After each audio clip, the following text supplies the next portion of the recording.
Et je vous renverrai mon slip par la poste. Je reviendrai. Sûrement pas. Berthier n'a rien. Berthier n'a rien.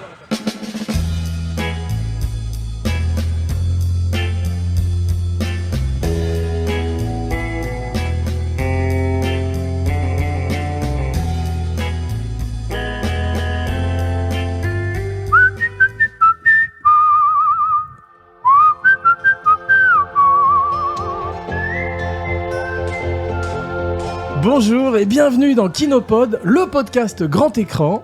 En direct de Paris, je suis votre hôte Jean Weber, podcasteur numéro 9 sur le terrain, mais numéro 1 dans vos cœurs. Et mes coéquipiers sont... Guillaume Canet qui est en train de boire, pardon. Allez, trinquant. Allez, trinquant. Allez, trinquant. Et Francis Weber, but. Et aujourd'hui, tout ce que vous avez toujours voulu savoir sur Coup de tête sans jamais oser le demander.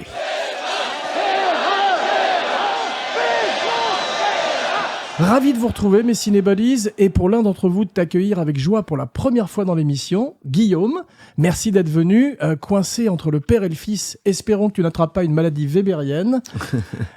Alors, je suis très heureux que tu aies choisi ce film de 1979, réalisé par Jean-Jacques Hano, avec l'inoubliable Patrick Devers, car c'est mon préféré non seulement de la filmo de Patrick, mais aussi c'est de celle de mon père en tant que scénariste, et de celle d'Hano aussi. Alors, avant que Francis ne nous parle de la genèse du film, pourquoi as-tu choisi Coup de tête, Guillaume ?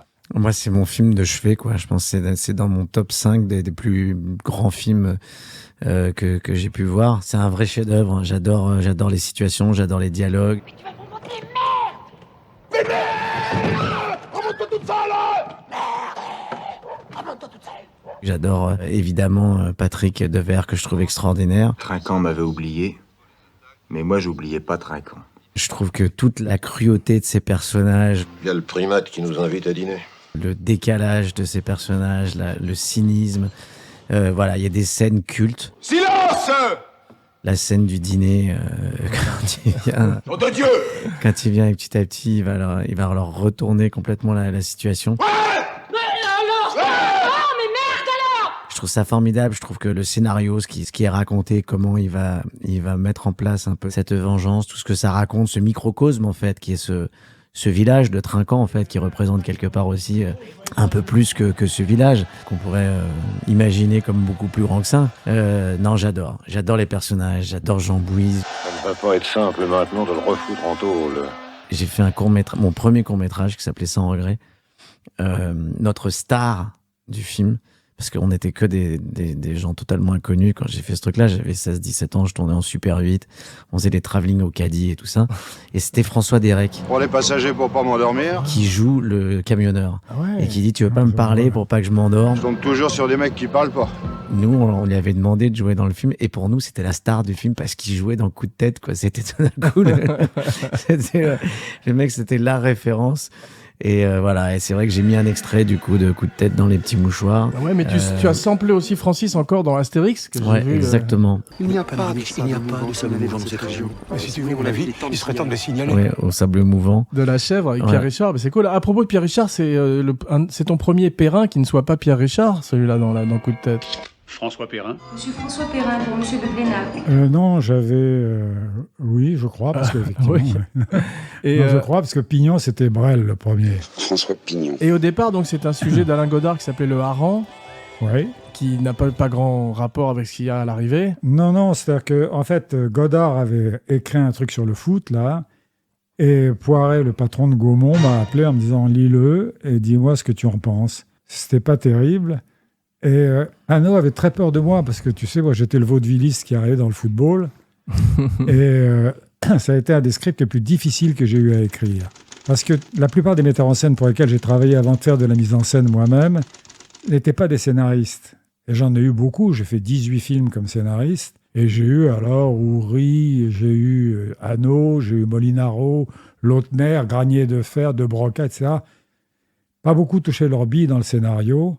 Et Hano, qui est un grand metteur en scène, c'était pas facile non plus avec lui, parce que je me rappelle, j'étais dans mon bureau avec ma femme, et il m'appelle un soir alors que je peinais sur ce scénario, je te dirai après pourquoi, et il me dit « J'ai trouvé le héros de Coup de tête, c'est le juge d'instruction ». Alors qu'on avait la juge d'instruction. Alors qu'on avait Devers, tu vois. Il voulait qu'une bonne femme entre dans le film comme ça, alors que moi j'ai travaillé comme un fou là-dessus. Alors je suis effondré, ma femme a fait du bouche à bouche. On a eu un deuxième enfant.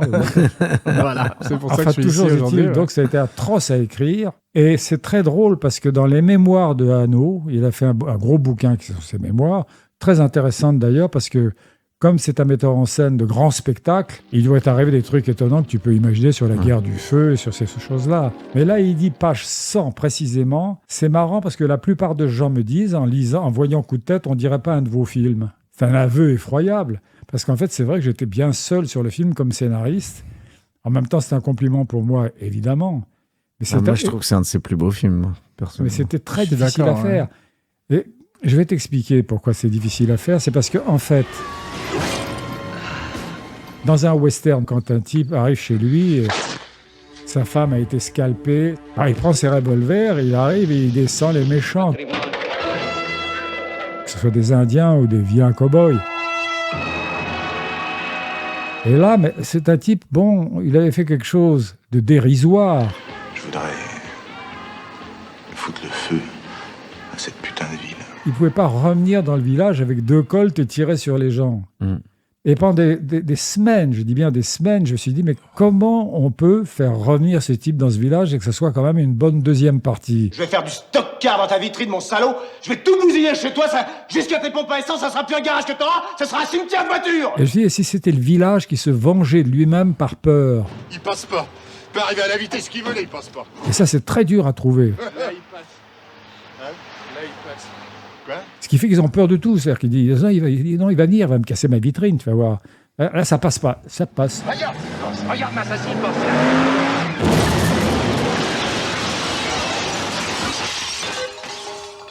Il passe. Et c'était alors tout le temps comme ça. Et j'étais en face de Jean-Jacques, qui est un type avec qui je ne m'entendais pas bien du tout d'ailleurs. Ouais. J'ai beaucoup d'estime pour lui. Mais on n'était pas du même monde, comme il dit lui-même. Et Godard, le type qui avait fait le hareng, c'est-à-dire la première mouture, a dit une chose très juste. Quand il nous a vus ensemble, il a dit on ne met pas 2 crocodiles dans le même marigot. Ce qui fait qu'on était face à face tous les deux. Bon, il était bloqué sur tout. Et moi, j'étais bloqué par lui, ce qui fait que je suis parti un peu plus loin, tu vois. Je ne vais plus voir ce mec sur le terrain. Et puis petit à petit, après 2, 3 moutures... Et voilà. Voilà comment tout a commencé. Avec en plus une voix off qui n'est pas du tout la voix off possible. Inutile de vous dire qu'après cet exploit, j'ai eu du mal à retrouver du boulot dans la région. Un type qui travaille dans une usine de slip, je ne sais pas ce qu'il fait, c'est ça, oui. Ouais. J'ai beaucoup voyagé. J'ai fait l'Afrique noire dans la voirie. C'est que tout à coup, j'ai appris... la plonge à l'île Maurice. L'île Maurice et les Antilles dans les restaurants, à la plonge. C'est une voix off littéraire, parce que j'étais trop court, et ça va très bien avec le film. Ah, moi j'adore. Ouais, moi et c'est là où c'est étonnant, tu vois. Moi, François Perrin. Donc l'écriture de ce film a été affreuse. Moi, François Perrin, porté en triomphe, acclamé par la foule. Il y a des films faciles à écrire pour moi. Bizarrement, Le Grand Blond avec une chaussure noire, c'était facile. Il jette du pain au canard. Oh merde. Le Jouet atroce. Maintenant, je ne suis plus salarié, je ne suis plus rien du tout, je suis un jouet. Enfin, moi je suis content de te connaître parce que j'aime ce que tu fais pour commencer. C'est gentil, merci. Mais tu travailles beaucoup au scénario. Oui, beaucoup. Ah ben c'est ça, ouais. Moi, j'ai pas eu ça. Ouais. Mais justement, sur Coup de tête, il y a eu un gros travail journalistique en amont où vous avez été dans les clubs de foot avec Hano. Ah oui, c'est drôle. Ton copain Crocodile. Et tu fais beaucoup de travail en amont de recherche? Ça dépend des sujets, mais il y en a certains pour lesquels tu es obligé un petit peu de savoir de quoi tu parles. Moi, ce que j'adore justement là-dedans, c'est qu'on a l'impression que justement, tu as vécu les petites divisions comme ça, les clubs, parce que c'est extraordinaire. Rien que l'entraîneur. Et Berthier? Oh, il a la moelle, vous savez, en ce moment. Il va bien, hein? On va leur montrer si on a des petites bites. Ils nous ont traités de gonzesses, on va leur faire voir si on a des petites bites. Berthier n'a rien. Berthier n'a rien. Berthier n'a rien. Berthier n'a rien. Et puis la manière dont ils sont tous derrière. Moi, je sais que j'ai mon oncle, enfin le mari de ma tante qui était entraîneur de foot à Salle d'Aude dans le sud, et je retrouve totalement l'ambiance de ça, des gens de la municipalité qui viennent et qui sont là et qui sont derrière les barrières là, quand on a le garagiste, on a tout le monde qui vient et qui sont un peu derrière le président. Tu vois un peu le genre de mec. Qu'est-ce que c'est dégueulasse. Et qui viennent faire un peu de lâche-cul, tout ça. C'est extraordinaire. C'est-à-dire que tout ce microcosme qu'on retrouve d'ailleurs au dîner après, c'est formidable. Avec un travail de casting extraordinaire, je trouve. Oui, tous ça les il a très bien fait. Ouais. Mais en revanche, il m'a forcé à faire des repérages, tu vois. Et moi, tous les sujets que j'ai sont des sujets d'imagination pure. Et là, brusquement, il est allé dans les petits clubs, tu vois. Et moi, j'y arrivais avec mes chaussures, j'allais dire une marque, mais c'était des chaussures. Lui, il arrivait en patogas, tu vois. J'avais mes petits vestons cintrés à l'époque. Un peu comme Jean Bouès quand il visite le terrain au début du film. Oui, il ne faut pas abîmer ses chaussures. Voilà. Et donc, j'étais là avec Hanno. Et lui, il était le genre bourlingueur. Et moi, je n'allais pas du tout avec lui. Et puis, je lui ai dit, parce qu'on est passé à une ressortie du film sur un cinéma au moment de la Coupe du Monde de foot. Il y a eu une soirée, on a eu un Q&A, tu vois, une question-réponse. Et il était d'un côté, lui, toujours habillé alors en bourlingueur, et moi, de l'autre côté, habillé en con à l'époque. Il a dit, vous voyez, on n'est pas du même monde, il a dit. Et là, j'ai enchaîné. J'ai dit, oui, c'est vrai. D'ailleurs, j'avais un peu honte de lui quand on rencontrait des notables. Alors, je le présentais comme mon chauffeur. Je comprends que vous soyez bien entendu, effectivement. Attends, oui, et puis j'ai dit, c'est un bon dialoguiste, contrairement à ce qu'on pense, parce qu'il a fait tous les dialogues de la guerre du feu.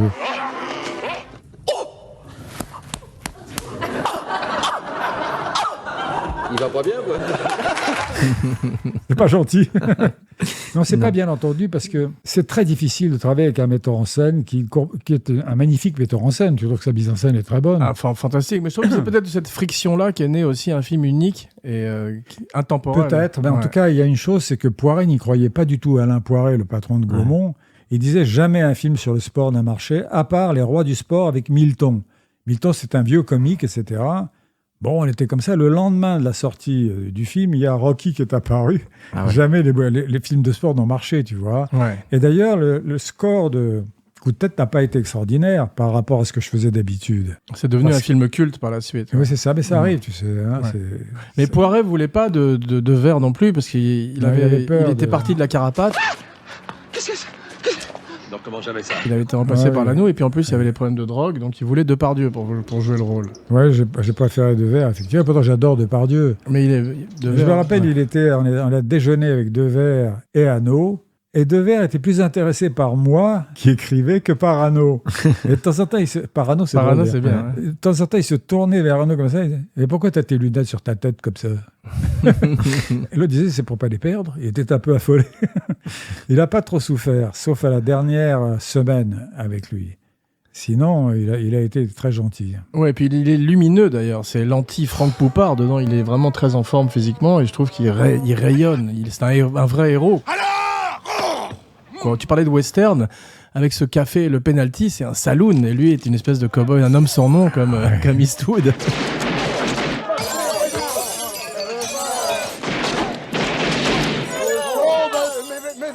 Ce qu'il fait quand il se met à poil devant Bouise et Corinne Marchand... Mais je vous dois tout, monsieur le président.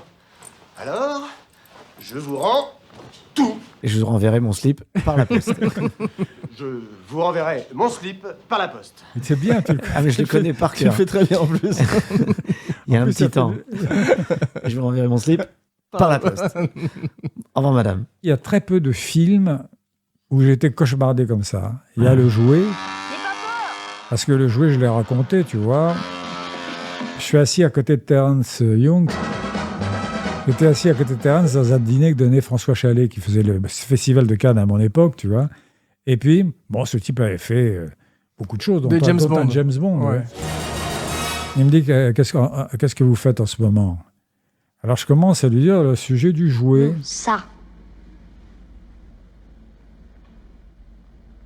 Le monsieur? Oui. Et tout à coup, au moment où le petit dit, je veux qu'on me fasse un paquet, il dit, stop. Alors, je m'arrête. Il dit, ça y est, c'est fini. Le film est foutu. Vous êtes arrivé au pic à la 14e minute. Laissez tomber ce sujet. Tu vois comme c'est décourageant, tout ça. On t'a fait le même coup sur le dîner de con aussi, ouais, tu disais. À la boulette. C'est ma femme. Tu sais, j'ai épousé une femme qui ne rit pas, moi. Je suis un auteur de comédie. Et ma sœur m'a dit, non, c'est pas un sujet. Ouais. Gérard Lausier, qui est mon pote à l'époque, m'a dit, non, c'est pas un sujet. Il y a des moments où il faut se battre. Hein. Ça t'est arrivé qu'on te dise... C'est une chose que tu choisis, faut pas faire ça, c'est dangereux, ça tu le fais, c'est bien. Ouais, ça m'est arrivé, bien sûr que ça m'est arrivé. Mais c'est, il faut croire en ce qui nous anime et ce qui nous fait vibrer. Ah, ouais. Il a vu ton film Astérix dans l'avion. Ah, j'ai beaucoup aimé. Ouais. C'est gentil, c'est gentil. Et il a dit que c'était une très belle performance des deux acteurs. On mange du sanglier matin, midi et soir, quand c'est pas la nuit. Sans parler de la cervoise. Il paraît que Gilles Lelouch, il est vachement bien. Il est formidable. Il est fantastique. Ouais, il y a on peut en faire une toute petite parenthèse, mais il y a une vraie chaleur entre vous deux. C'est ça que j'ai aimé, c'est qu'il y a une complicité. On se connaît bien en plus. Donc ça se voit à l'écran et ça prend combien de temps pour tourner Ce film-là, en tout, entre l'écriture, parce qu'il y avait déjà un scénario, mais que j'ai retravaillé une adaptation, et après la prépa qui était énorme. En tout, ça m'a pris 4 ans, 5 ans en fait. Voilà, là, tu te rends compte. Comme un blockbuster américain. Moi, la chasse, ça m'a pris une semaine. Mais Patrick Devers refuse de faire la promotion du film. Oui. Et il y a une grève de la télé à l'époque en plus. Il a refusé. Sur coup de tête. Mais pourquoi ? Je sais pas, je crois qu'il avait un rapport un petit peu difficile avec les journalistes. C'était avant qu'il mette son poing dans la gueule d'un des leurs, mais c'était déjà très tendu. Et puis comme il a commencé à avoir des problèmes de drogue à la fin du tournage, ça correspond un peu... C'est là où la dernière semaine a été un peu difficile. Pour Hano, alors qu'il s'était très bien tenu auparavant. C'est grâce à nous si t'es là. Comment t'as intérêt à faire le match de ta vie ? C'est un gros succès quand ça passe à la télé, justement. C'est là où ça devient une espèce de film culte et que plusieurs générations le découvrent petit à petit avec ces répliques cultes dont tu parlais. Ouais. Mais mes 2 fils, lui et son frère, donc, m'ont dit le film qu'on préfère de ta filmographie, c'est Coup de tête. Et c'est drôle parce qu'en général, les auteurs, tu vois, comme moi, ont tendance à préférer les films à gros box-office, ce qui est idiot. Ouais. C'est vrai que quand tu fais près de 10 millions d'entrées avec Le Dîner de cons... ça dépasse tout ce que j'ai pu imaginer. Tu te dis, c'est peut-être ce que j'ai fait de mieux. Et c'est pas vrai. C'est pas parce que on a fait quoi, 750 000 entrées avec... Hano parle d'un succès honorable. Oui. Donc, effectivement, c'est pas tes scores habituels. Mais d'ailleurs, après celui-là, tu repars vers le scénario, puisque tu as vu Le Jouet, qui avait été un demi-succès aussi. Oui, Le Jouet avait fait 1 400 000. Aujourd'hui, c'est presque un succès, 1 400 000. Bien sûr. Mais à l'époque, non, tu vois. C'était le côté doux-amer, ce mot qui fait peur. C'est très dangereux. Moi, c'est marrant. Un jour, j'ai croisé dans une soirée, j'ai croisé Jean-Marie Poiret et je vais le voir pour lui parler d'un film qui, pour moi, était son meilleur film, qui était Mes meilleurs copains. Ah ouais, je connais aussi. Film que j'adore et vraiment. Et moi, personnellement, je suis venu le voir en lui disant, je vais vous dire que je suis fan d'un de vos films. Pour moi, c'est votre meilleur film. C'est Les meilleurs copains. Et il a pas du tout apprécié, en fait. Voilà. Pas d'agressivité, l'ami. Tu as affaire au garçon qui a le karma le plus cool qu'on puisse rencontrer. Tu te rends pas bien compte ? Et il m'a dit non, j'aime pas du tout ce film-là. C'était un four, ça a pas du tout marché. Wow. Je dis ça a pas marché, mais je vous donne moi mon sentiment. Je trouve que c'est le meilleur et ça lui a pas du tout plu. C'est drôle. Hein, comme ça corrobore ce que je dis. Tu vois, on a tendance à se réfugier sur ses succès. Ouais. Et c'est une erreur. Ouais. Moi, je trouve que Hano est un grand metteur en scène. C'est son seul film contemporain. C'est peut-être pour ça que ça clash un peu avec le reste. C'est son seul film sans animaux aussi, non ? Oui, le nom tu parles de Sean Connery dans Le Nom de la Rose ? Non, c'est vrai. Non, c'est vrai, pardon, Le Nom de la Rose. Mais Hano, il a été très restreint par Alain Poiret, qui ne croyait pas au film de sport. Ouais. Quand tu penses que le match a été tourné en une nuit. Ah ouais ? Oui. Alors que les Américains auraient mis 2 semaines. Il a été tourné un climax, tu vois, ce match. Il a été tourné à la mi-temps d'un match entre Auxerre et Troyes. C'est ça, ouais. Et Giroud était conseiller technique sur le film.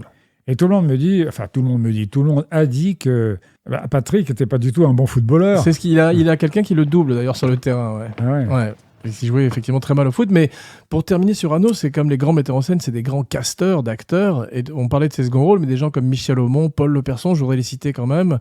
Donadieu, qui a un petit rôle, qui fait très peur, la bête. Oh.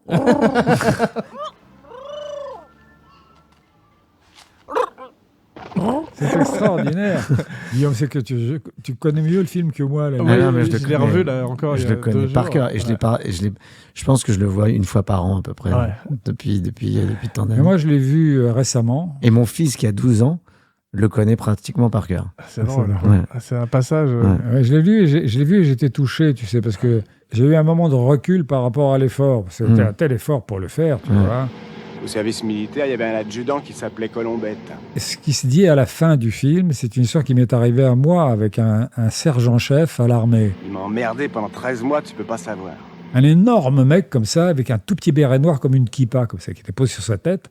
Et il était homo, il était gay. Il n'osait pas le dire, parce que quand tu es un commando de l'air qui fait 2 mètres quasiment, tu dis pas « salut les mecs ». Bon. Il est tombé amoureux de moi, ce que je ne savais pas, et il me donnait toutes les corvées à cause de ça. Et pendant 13 mois, je me suis dit, toi, mon pote, si je te retrouve dans le civil, je t'écrase la gueule. Et je me disais, si je le rencontre dans le civil, je lui envoie un coup de pied dans le ventre. Ouais. Et alors ? Puis je le rencontre 2, 3 ans après, dans un supermarché. Et il arrive parce que les tortionnaires ont oublié qu'ils te torturent. Mais toi, t'as pas oublié que t'as été torturé. Ouais. Et là, il me dit, ça va ? Tu sais ce que je lui ai fait ? Non. Et je dis, ça va bien, oui. Ouais. Et c'est ce qui se passe dans le camion à la fin. Ah ouais, génial. Mais la grande idée du film, c'est qu'il ne se venge pas. C'est Monte Cristo sans la vengeance. Et ça, c'est très fort, effectivement. Ah, ils sont formidables, d'ailleurs. Les supporting actors, là. Maurice Barrier. Bon, Ginette, tu donnes sa plueur au monsieur, là.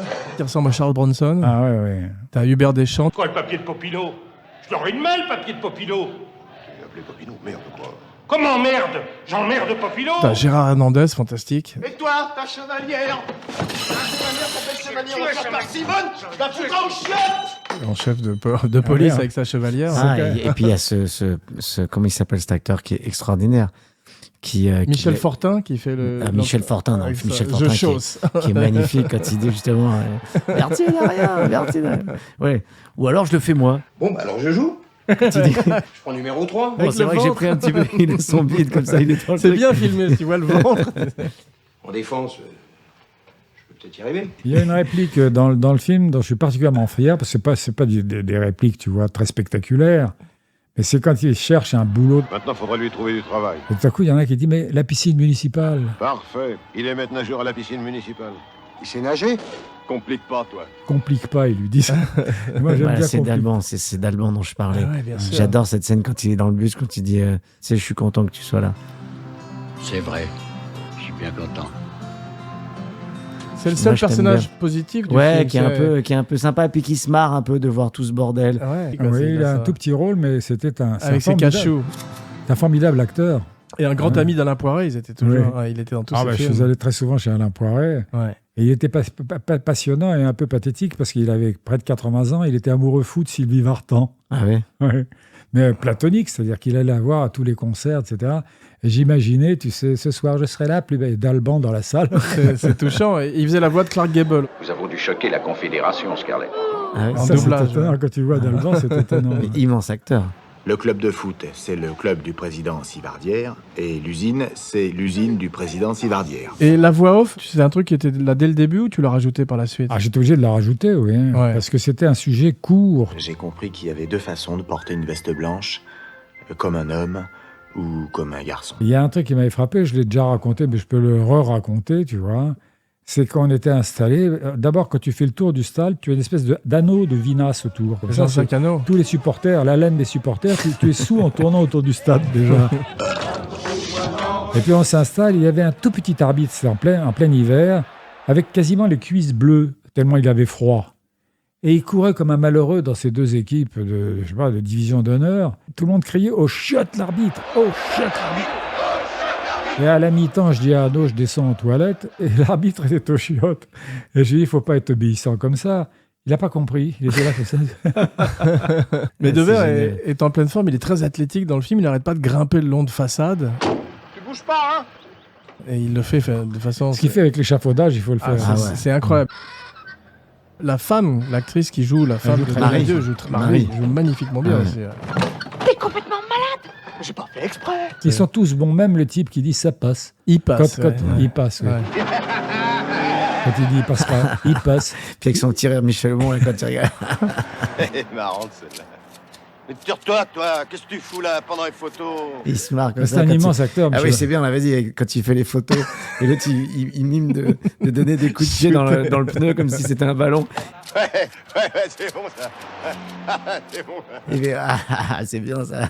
Mais c'est bien. Mais c'est vrai, il fait vivre ce village comme les frères Cohen font vivre Fargo, tu vois, le Minnesota. C'est exactement ça. Il y a une vérité, il y a une beauté, c'est un côté documentaire des grands films des années 70, parce que le film est ancré dans les années 70, avec sa parka, on dirait Travis Bickle, tu vois, il a un look incroyable Devers dans le film. Mais la scène du petit-déj aussi avec le génial, plateau. Quoi. Génial. Ouais, quand ça trempe comme ça.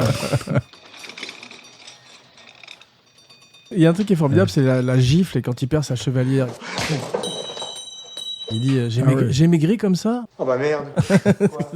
Quoi, ma chevalière? J'ai maigri comme ça, mon pour que... Je cherchais ce qui pouvait donner un peu d'originalité à une séquence d'interrogatoire. Tu vois. Ouais. C'est qu'on en a tellement vu des types qui prennent des baffes, etc. Mais c'est pas à moi, ça, c'est vous qui... Et tout à coup, ce malheureux envoie une baffe. Il perd sa Il dit chevalière. merde, ma chevalière. Tu te marres, toi. Ah ouais, c'est marrant, ça. Ah ouais, non, c'est des bons comédiens, tout ça. Hein, voilà. Il y a une bonne scène aussi de western, c'est quand ce jeune rattrape la statue. C'est vraiment le jeune des 7 mercenaires, tu sais ça. Ouais. Ça, c'est Eh bien, finalement, on va peut-être l'essayer, celui-là.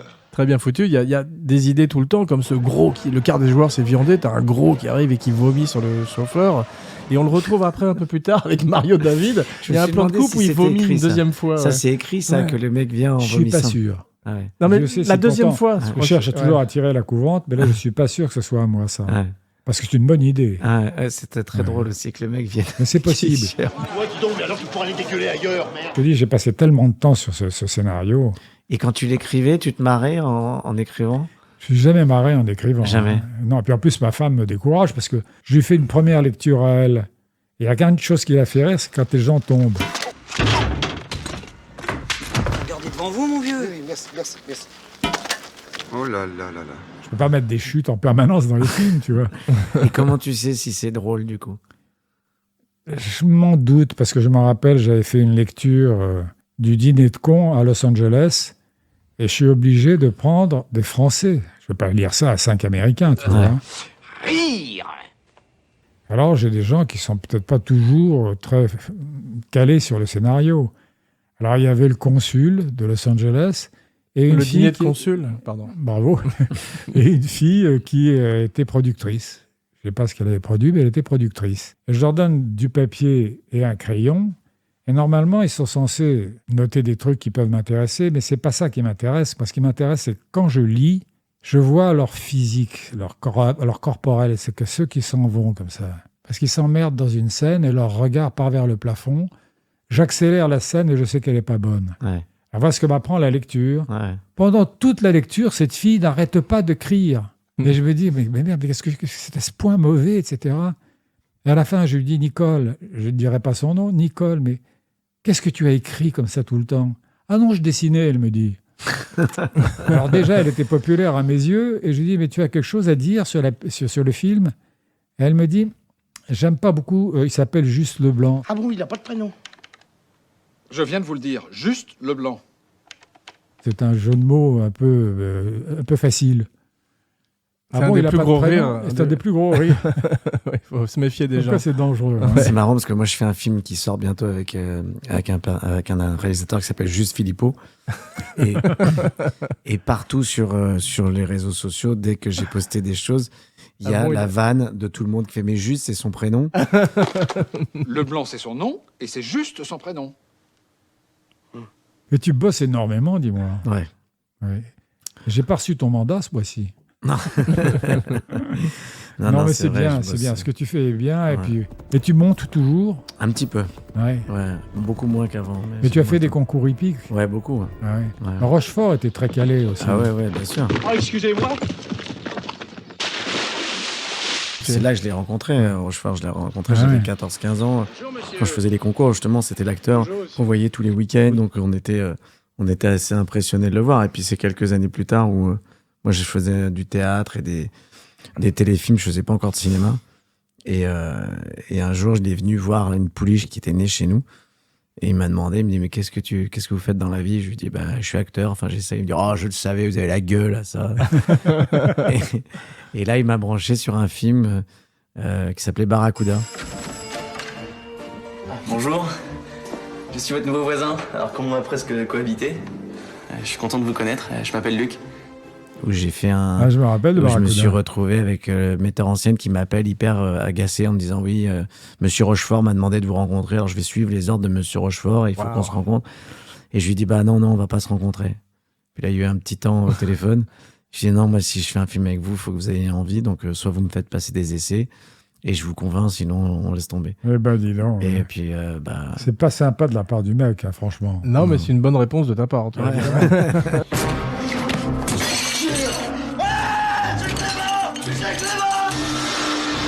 Mais tu devrais faire un western. Et je l'ai convaincu. Ouais. J'aimerais bien faire un western. C'est cool. J'ai tourné avec les plus grands. C'est pas pour tourner avec les plus petits. Ça s'est très mal passé au départ entre nous, tu vois. Ouais. Oui, parce que j'ai fait une énorme erreur de mise en scène. Madame.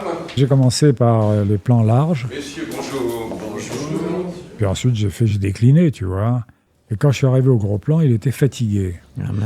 Ah, ce sont vos fils, beau garçon. Non, ce ne sont pas du tout mes fils. Et il était en dessous. Et je lui dis, moi, parce que j'étais plus jeune et qu'il était plus vieux, je ne me rendais pas compte qu'il pouvait être fatigué. Je lui dis, tu vois, là, tu es un peu faible, là. Il m'a dit, écoute-moi, mon grand. Quand je veux faire un film, il faut que j'ai du plaisir. Et là, j'ai du déplaisir. Alors, je vais appeler notre agent commun et je vais lui dire que je ne fais pas le film. Et je lui ai dit, mais non, Jean, venez demain, tout va s'arranger, croyez-moi. Et ça s'est très bien arrangé. Ah, génial. Ah oui, c'était dans l'usine de préservatifs, tu sais, Ouais. jouer. Il était magnifique dans Le Grand Blond aussi, avec tes mots déjà. Mais c'est pas moi qui le dirigeais. Non, hein. c'était Yves Robert, effectivement. Vous êtes bien nerveux, mon petit Bernard. Non, pas du tout, c'est que je ne vous avais pas entendu venir, monsieur. Eh bien, moi, la différence, c'est que je vous vois toujours venir. Et là, il était adorable. Et puis, il m'a dit, c'était un compliment, c'était pas par gentillesse. Il allait faire Don Quichotte après. Il m'a dit, après avoir travaillé avec toi, je vais peut-être jouer Don Quichotte d'une autre façon. Et quand il est revenu, il n'a pas pu le finir. Ouais. Il m'a dit, j'avais une armure trop lourde sur un cheval trop maigre. C'est beau. Il était vraiment formidable comme type. Ah ouais, extraordinaire. Ah, moi, j'ai vécu des moments avec lui extraordinaires. C'était vraiment mon père spirituel. Et tu as tourné Barracuda avec lui alors. Ouais, j'ai tourné Barracuda avec lui. Et puis lui, après, il a joué aussi dans Ne le dis à personne, que j'avais réalisé. J'ai fait un autre film aussi de Guillaume Niclou qui s'appelait La Clé, avec lui. Et voilà. Et puis moi, j'ai passé beaucoup de temps avec lui. Il avait tous les dimanches, dès que j'avais un film qui sortait, le dimanche soir, il m'appelait. Et il me faisait le compte rendu sur le film. C'est cool. Il m'appelait, il me disait allô Chonchon. Il m'appelait Chonchon, il me disait allô Chonchon. Et il me faisait le débrief sur le film. Alors des fois c'était bien, puis des fois il me disait dis donc tu t'es pas cassé là. C'est beau tout ça, écoute. Ouais. C'est touchant comme relation. Hein. Moi j'avais Ventura qui m'appelait. Ah bon, ouais. Et puis Montand un jour. Montand arrive à l'ambassade à l'époque. La caissière m'a dit, il a dit donnez-moi un billet pour le film de mon ami Weber. Je n'étais pas complètement son ami. Enfin, et puis tout à coup le téléphone sonne. J'avais rencontré vaguement à la Colombe, tu vois, d'or, à Saint-Paul-de-Vence. Ouais.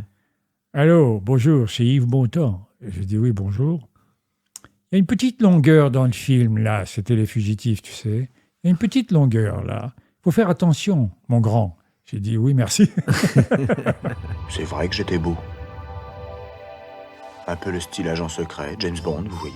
Il y a une bonne scène qui est très émouvante, parce que ça fait un peu écho à un autre film de Patrick Devers qui était F comme Fairbanks, où il jouait Zorro, tu sais, à un moment, et il se regardait dans la glace habillé comme Zorro, et là il se regarde dans la glace habillé comme James Bond. C'était la première fois que je mettais un smoking, et si j'avais été une femme, je serais immédiatement tombée amoureuse de moi. Ah ouais, j'étais du mauvais côté du buffet. Ouais, c'est avec une magnifique voix off, Ouais. mais c'est très touchant. Il y a beaucoup de scènes de miroir, donc, et malheureusement, il se suiciderait à 34 ans devant un miroir aussi. Je suis un bébé dans la foule. Je suis un bébé dans la foule. Je suis même pas sûr que ce soit moi qui vous parle en ce moment. C'est magnifique quand il était. On comprend que France Dougnac, dont on n'a pas parlé, qui est très bien dans le film, tombe sous le charme de ce type. Oui, parce que ça, c'est tout ce que j'ai ajouté comme remplissage, tu vois. Ouais. Mais il en avait plus dans la tête que ce qu'on peut attendre d'un type qui se met en slip devant ses patrons, etc., et qui baise une fille sur un échafaudage. C'était un drôle de commentaire, si tu veux, et qui tout à coup s'adapte très bien.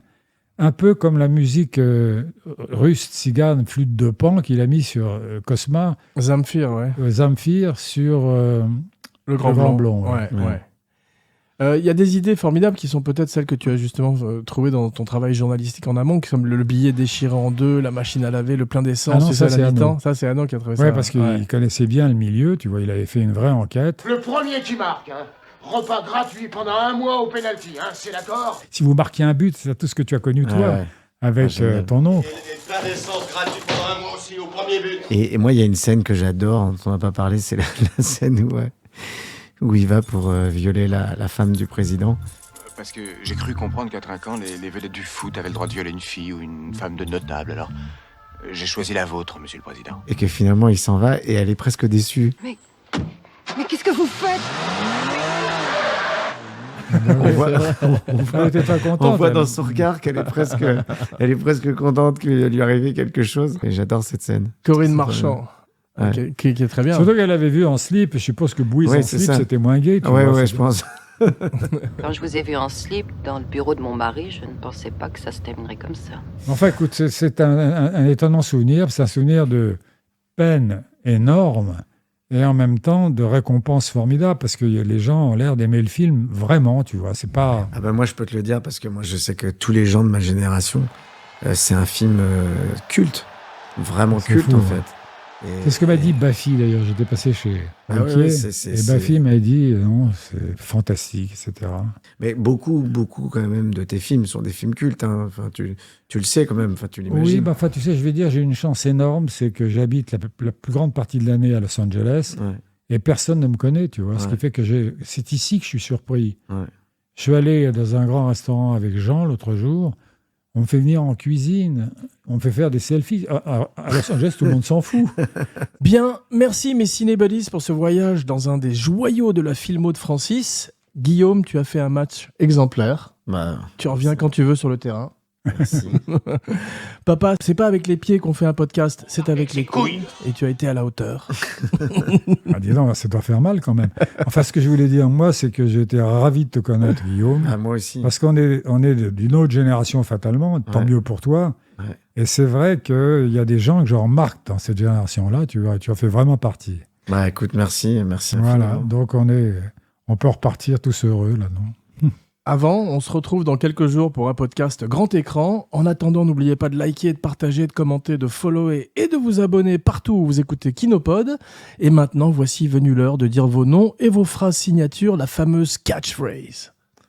Guillaume Canet. Je reviendrai. Francis Weber. Si je survis. J'en reviendrai, sous-entendu. Parfait, je fus Jean Weber pour Kinopod. Je peux faire un petit... oui, tu parles. C'est quand même ça, une phrase culte. Quand même. Ouais. Je reviendrai. Moi, je l'ai dit dans plein d'interviews. On m'a demandé à chaque fois quelle est votre phrase culte au cinéma. Et je reviendrai. Pour moi, c'est une scène culte du mec qui se fait foutre dehors de prison et qui se fait mettre à la porte. Il se retourne, il tape dans la porte et fait « Je reviendrai !» Tu te vois derrière. « Sûrement pas !» Je reviendrai! Sûrement pas! Parfait, je fus Jean Weber pour Kinopod, le fils de but. Et maintenant, la victoire au bout du pied et la gloire au fond des filets. L'ennemi désemparé, nous vaincrons, nous serons les premiers. Allez! Trinquant, but, but, but.